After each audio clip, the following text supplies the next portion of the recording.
When I was 30 years old, I went to visit my parents, and my grandfather was living with them at the time. It was during the dot-com boom, so I ended up at the computer, and my grandfather poked his head in the room, and he said, "What are you doing?" And I said, "I'm checking my death clock." And he was like, "What's that?" And so I explained to him, it's a website. You go to the website, you type in your birthday, you tell it if you're a smoker or not, and then you choose one of three modes: pessimistic, optimistic, or normal mode.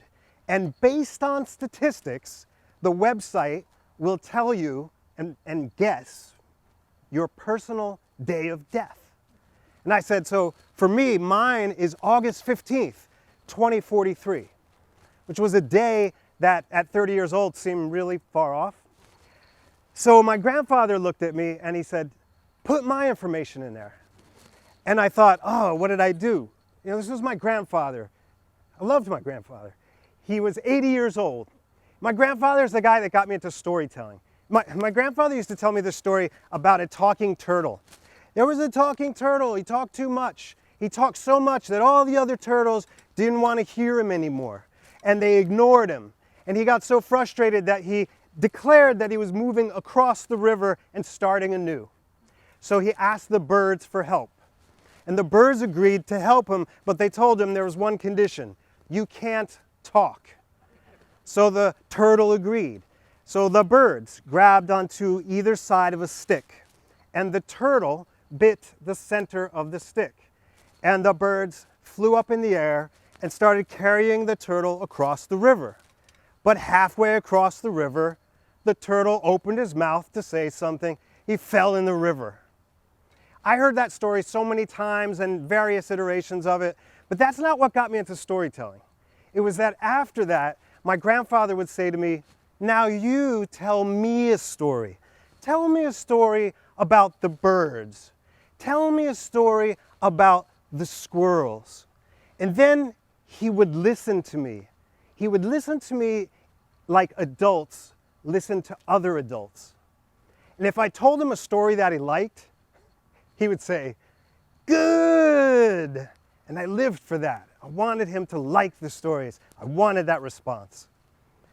As I got a little older, his stories changed. He started telling me about things like work.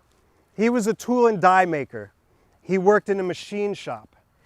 One day at work, the boss came in with the boss's son and came up to my grandfather and he said, "Hey George, will you teach my son how to use your machine?"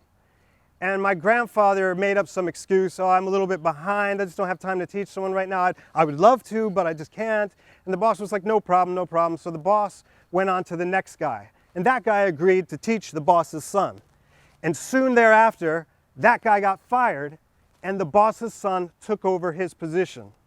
And my grandfather said to me, "Never teach someone how to do what you do." Which is kind of funny because I'm a teacher. That's what part of what I do. But I don't teach people how to do what I do. I teach people how to do what they do. As I got older and my grandfather got older, our storytelling changed. It gave way from us sharing stories with each other, and it became us creating stories through our shared experiences. Like the time that he said, "I want you to be my date." And I was like, "What?" And he said, "I want you to be my +1. He invited me to a Halloween-themed dinner dance party for senior citizens. And I was like, "Yes, I'm there. Great." So I show up. We drove to this parking lot. Me at 30 years old and a whole bunch of senior citizens. We funneled and filed onto this very posh bus. And we drove for about an hour and a half into New York State.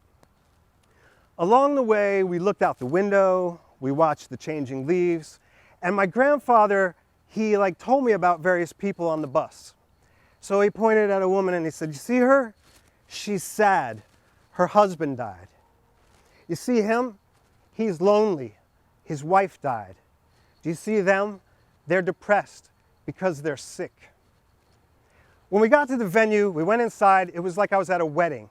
There's big round tables, a dance floor, live music, and it was interesting because I remember in my mind's eye the chair next to me, which was my grandfather's chair.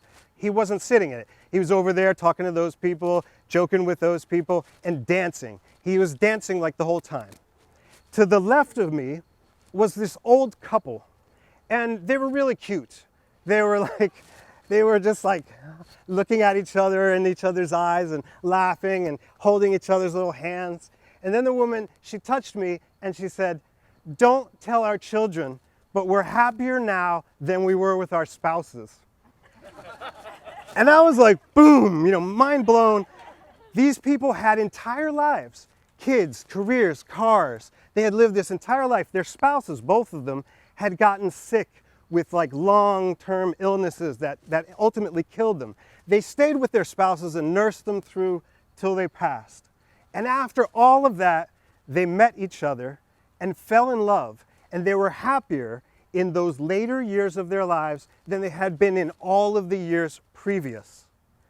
And then she said to me, "Why don't you dance?" And I was like, I feel silly. I was the youngest one there. I just didn't want to be watched. And she said, "How old are you?" I said, "I'm 30. And she said, "You're still young. You still care what people think about you." She said, "When you get older, it's like a weight gets lifted off your shoulders and you just don't care anymore." And with that, her and her boyfriend got up and went and danced. And I sat there at the table and I thought that explained a lot about my grandfather. Because my grandfather would do these wild things. Like we'd go out to eat, and if the food was taking a little while, he would just get up and walk into the kitchen, look around, ask questions, and then they would kick him out and he'd say, "I've been kicked out of better kitchens than this." And then he would sit down and then he would just say, "What are they going to do to me? I'm old." There's a lot of crazy things he did. On the bus ride home, my grandfather asked me why I didn't dance. And I said, "I don't really know how to dance. I feel stupid." And he said something to me that I'll never forget. He said, "You've got to stop caring what people think about you and start thinking about how you can care for people." I didn't do a good job of that the day that I told him about this website, though. So there I was in front of the computer. I shouldn't have said anything, but I'm typing in his birthday. I chose non-smoker because my grandfather had quit smoking years before.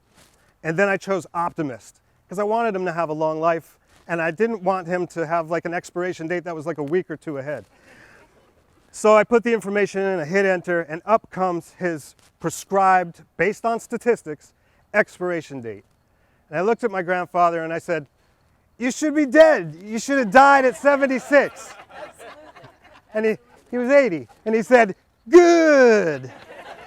And don't you know he lived 15 years past his expiration date. But those years weren't good. They were good. Thank you.